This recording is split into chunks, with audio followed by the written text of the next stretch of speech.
اے اللہ فلسطین کے اندر ہمارے مسلمان بھائیوں کے اوپر آج سے نہیں ایک زمانے سے ظلم و ستم کا پہاڑ توڑا جا رہا ہے. ظالم اسرائیل جس کو وہاں پہ ناجائز طریقے سے بسایا گیا، وہ جب چاہتا ہے ظلم و بربریت کے پہاڑ توڑ دیتا ہے. حالات آج بھی بڑے وہاں پہ خراب ہیں. اے اللہ تو ہمارے مسلمان بھائیوں کی مدد فرما. اے اللہ تو فلسطین کے مسلمانوں کے اوپر رحم فرما. اے اللہ تو غیب سے مدد فرما کر ظالموں کو کیفر کردار تک پہنچا دے. اے اللہ جو ہم میں سے اس وبا کی وجہ سے ڈپریسڈ ہیں، پریشان ہیں اور دنیا میں اس کو جینے میں اچھا نہیں لگتا، اے اللہ تو ان کو راستہ بتا اور اس کو ہدایت دے.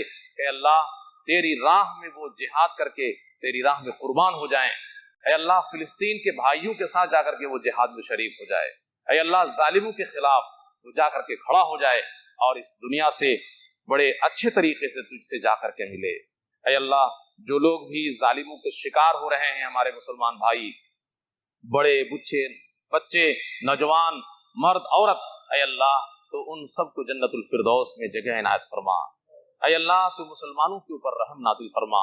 اے اللہ تو ہمارے ملک کے اوپر بھی خاص رحم نازل فرما.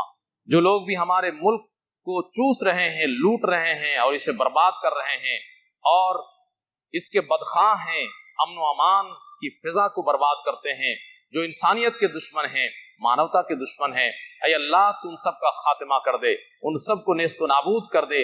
اے اللہ تو ہمارے وطن عزیز ہمارے ملک کو بھی اے اللہ امن و امان کی جگہ بنا دے اور امن و امان کی فضا یہاں تو بحال کر دے.